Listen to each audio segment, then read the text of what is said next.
guest for this morning is going to be B&D Builders out of Paradise, PA. I'm going to go ahead and bring them online.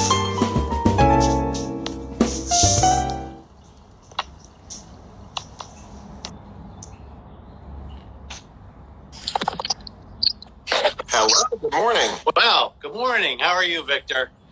Doing fantastically. My name is Victor Castro, and this is Mainline Weekend.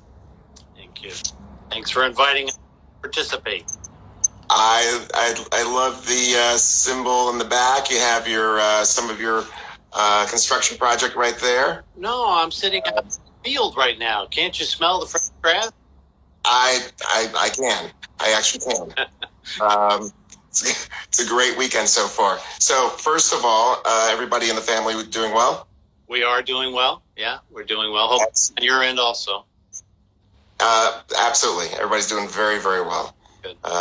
Especially trying times, but everybody's putting their best foot forward and trying to keep things on the right side here. So, B&D Builders, Paradise, Pennsylvania. Yes, sir. I had a chance to go through the website. Great. And I got an education. I was actually very impressed with all of the information in there. Good. Covering quite a bit here. So let's go through some of the questions that we have. Sure. So the first question I had after looking at all this, I did some construction. My parents, my father had a construction company. I was not even aware of what a bank barn is. So that's my first question. All right. Well, a bank barn is very typical in our region. They are in simplest form, and they're constructed a number of ways, but built generally on slope topography so that you can drive into the bottom or keep your animals in the lower level, and then still have a drive-in area where you could store things, hay, equipment, whatever on the upper level. And it's usually built into the side of a hill, or that's where the name bank barn comes from. And sometimes the slope is such, just like a house that has a walkout basement, it's the same idea. Yeah. So you in the front door, go down the stairs, and then go back out in the backyard. It's kind of like that. I love it. There was a place I'd lived in, and it was a Coatesville address, but it wasn't. It was in the horsey country out there. Yeah. And it was, we call it the grist mill. The grist mill was actually set up in exactly the same way. They had a well on the lower level and hay storage on the second level, but then behind the well was also where the horses were. So, wow. And they can be made out of, what are some of the materials that you typically use for building these types of structures? Well, traditionally and currently, we do renovations as well as a lot of new construction. The majority of what we do is new construction. And we're primarily timber frame builders, the old style mortise and tenon construction with large, heavy timbers and mostly joined with pins, precisely joined with pins, very little hardware. And often bank barns, if we're going to talk about those, may have a stone or a cement foundation on the lower level, and then a timber frame, a wooden structure is built on the second level, and then obviously the roof above that. Sometimes the roof will be pitched in such a way that there's a great loft, and that might be storage for hay, or a lot of our customers are turning structures and building structures like that now for other uses. They may park their cars on the bottom. They may have a pool house on the bottom and have storage on the top, or a very popular thing right now that we're building a great many of is what's referred to simply as party barns, where folks are actually building a space on the second floor where they might entertain, but either the family or other functions. We've done one in our area fairly recently that there is a vineyard, and brand new structure, a vineyard that surrounds it, and the tasting area is up top, and the storage and the more industrial components of the vineyard are on the bottom. That sounds like a heavenly place. Oh, it is? So before we get into some of the details about B&D Builders, tell us about the history of the company, because there's actually, the reason we're doing this is because you have a lot of specialty in some work, but I don't want to give away the secret. So take us through the history of the company. Well, B&D was founded in the Lancaster area. We're celebrating our 20th anniversary. We're finishing up that year by two gentlemen who have been longtime friends, well beyond the start of the company, and continue to be partners. And the timber framing that we do, that B&D Builders does, is really a centuries old craft. There are buildings in Europe that are built with the timber frame construction that were built in the 1400s and are still standing. And these new buildings, as well as those, are really made to last for years and years. So when their ancestors came to the United States over the last couple of centuries, they brought that aesthetic, that look, that feel, and those construction methods with them. And we have probably, I would say, 3 generations of craftsmen right now that are skilled in the timber frame building. And we started off fairly small, and we've grown from there over the last 20 and now going on 21 years. So you'll do a significant amount of, let's say you're renovating, you'll save as much of that old barn as possible and repurpose it. That is correct. The vast majority of what we do is new construction, but we are doing renovations and have done some recently.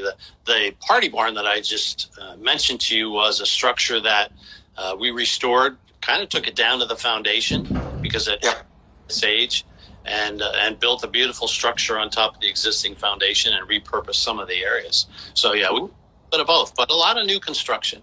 But people just the look. And that's what I was going to focus in on. So in the reconstruction or new construction, you have a design aesthetic. Tell us a little bit about that. What's the path that you take to maintain? What is the aesthetic, and what's the path that you take to maintain that?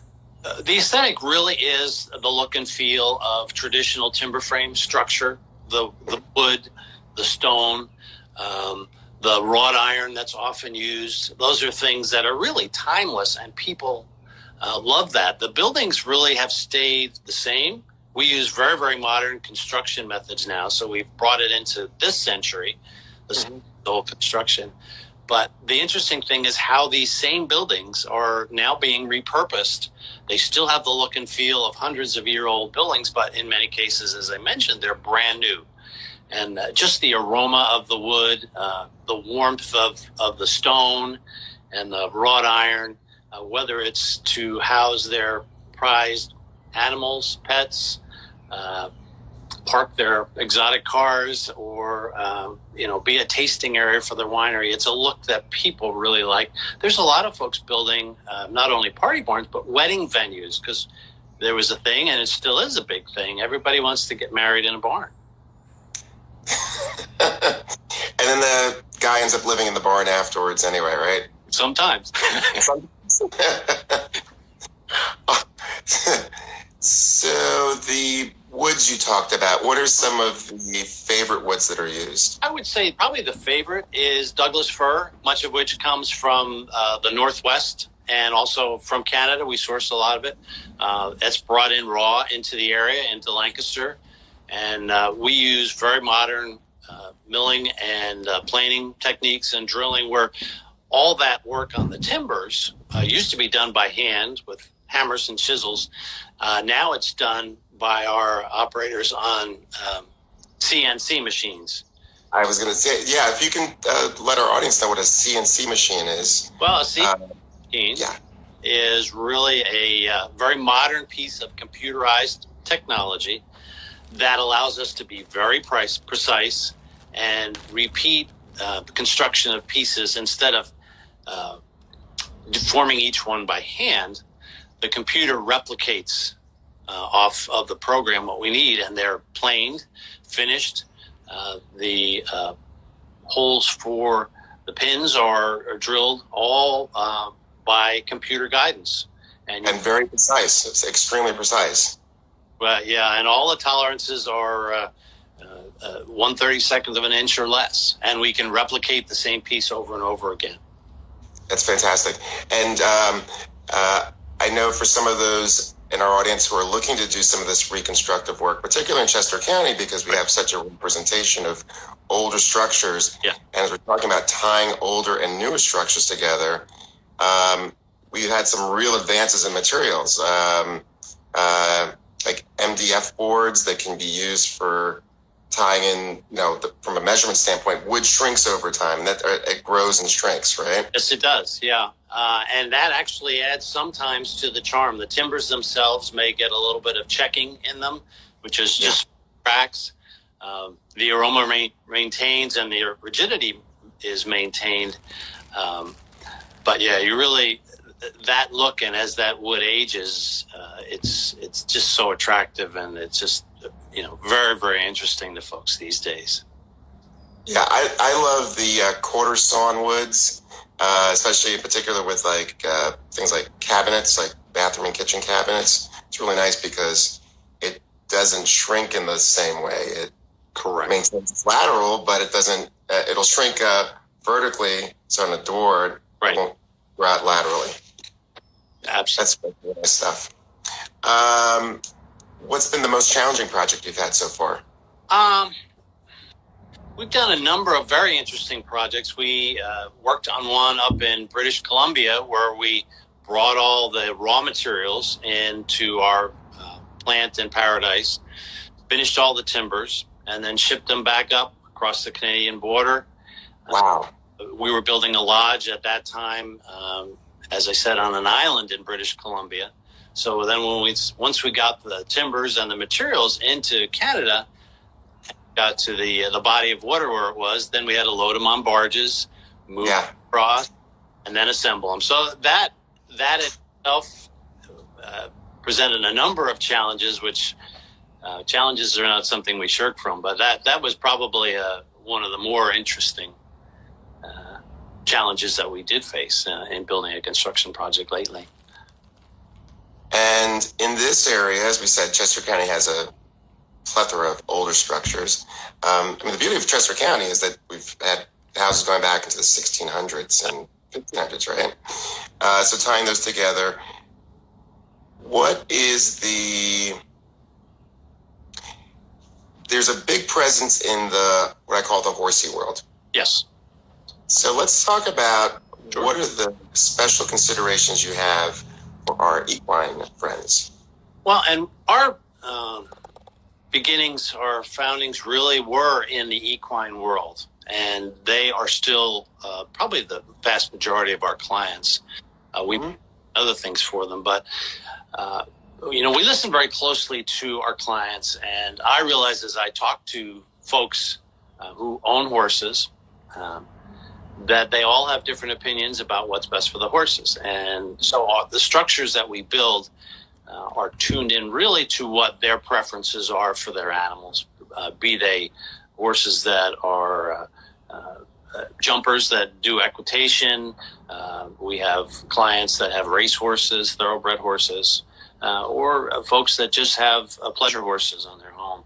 The key thing is really to listen to folks, but there are certainly considerations for horses, and be it the footing, what's under their feet on a daily basis, and their propensities to kind of pick. They're very curious. They'll pick away at the materials, so you have to have an idea of what they might get into. It's like small children in many ways. Yeah. So, we have a extensive knowledge in equine background, but we really follow the lead of our particular clients and what they feel they need for their animals. So, but it is a little bit of a different critter. Yeah. Just to bring us back, for those of you just joining us, my name is Victor Castro. This is Mainline Weekend, and we have Mr. Mike Duffy of B&D Builders of Paradise, Pennsylvania. So, Mike, in the renovation process, when people are picking out their materials, what are some of the things that people will do to select their materials? Well, we like to have them at our office in Paradise because we have a very good representation. Not only can they see how their timber frame will be built or how their buildings will be built, we have a great representation of stones and woods and timber frame elements in our headquarters and our factory. So we find that that's a great value for folks to come to visit us. And they can see some of the finished projects. And then we certainly discuss with them what other things that we've done and share our experience. But the key really is, what are they interested in?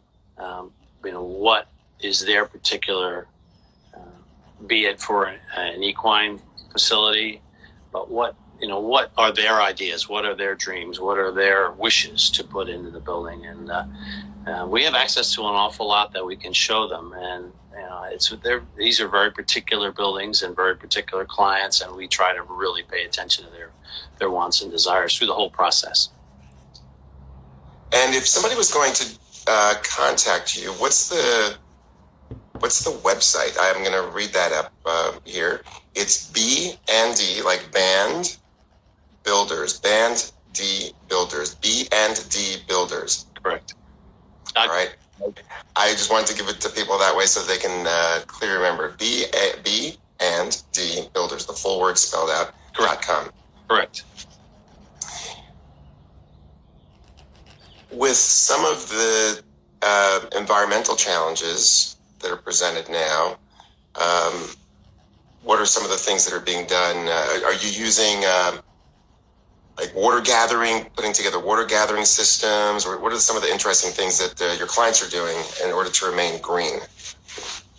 Well, our industry and our type of building is very green, repurposing renewable resources in the wood, and our buildings are built very green in that they will last for hundreds of years if properly taken care of.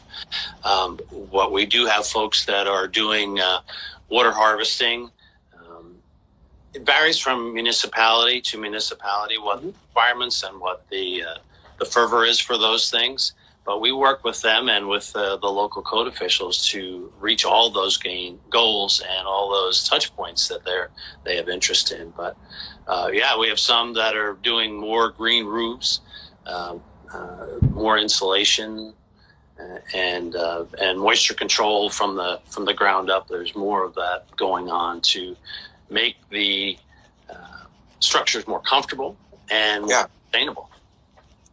So if somebody, one of the special considerations in a barn especially is you have to have very good ventilation. Correct. With hays and grasses and all the animal feed so it doesn't start to rot. So what are some of the things that are done there to maintain that type of environment? Well, our attitude is that you cannot overventilate facility. So we have specific guidelines that we share with our customers and maintain so that we can maintain adequate ventilation. We do find customers are increasingly interested in building auxiliary structures to maintain the hay and separate that from the animals, again, talking primarily about equine structures. If we're building someone a party barn, you're building to the standards that you would build a home, just with the heavy timber. Got it. That's interesting. That's very interesting. Are there any other specialty things that you've seen out there, like custom-built refrigerators because of odd sizes or things like that? Well, in some of the, again, leaning toward the party barn or the event center, the wedding center, we often build cabinetry for our clients to incorporate.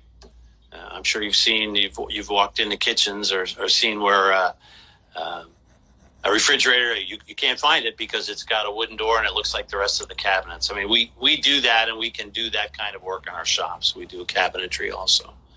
Nice. Our attempt has been to cover all the bases so that when we talk and meet with a client, if they say, what about this, what about that, we have divisions that do the cabinetry, that do doors and windows. We do all that in-house, that create forged iron that looks like it's hundreds of years old, but it's brand new and made to their specific facility. Really nice, really nice. For those of you joining us, we have Mike Duffy of B&D Builders of Paradise, Pennsylvania, talking about building barn structures. Right. What's the future for B&D Builders? Where are we going from here? Well, we've been very fortunate, through the current climate that we've been able to continue work. We work mainly in the Middle Atlantic region, in the area that you and I both reside. But we do work from Maine to Florida, and mostly everything is on this side of the Mississippi, but we do things elsewhere in the country. So we really follow our customers' needs. Our reputation has grown. We've gotten contacts from really all of the lower 48. I haven't seen anything yet from Alaska, but maybe that's coming. But we will build all over, and do build all over the country, and have relationships in different parts of the country that allow us to do that. Great. Well, thank you for joining us this morning. Once again, for those of you who are interested in learning more about B&D Builders, please go to their website, the letter B, the word and, dbuilders.com. And for those of you joining us right now, my name is Victor Castro. This is Mainline Weekend. This is our guest today, Mike Duffy of B&D Builders. Mike, stay healthy. I think we have some members, like regular viewers here, who are probably going to come out to you, and some of them are really young, so we need to entice them to come out and buy 7 or 8 of your barns. Okay. They'll place an order right now. Particularly, hi Gideon, how are you? Gideon was one of our previous guests on a show with regards to kids with special talents, and and he was quite the character. Yeah. So he's joining us this morning. Awesome. So let's see if we can get him as a client. All right, Mike Duffy, enjoy the rest of your weekend. Thanks for joining us. My name is Victor Castro. This is Mainline Weekend. Enjoy your weekend. Thank you, Victor. We appreciate the opportunity to speak with you. Have a great You too. Take care. Bye-bye. Bye-bye.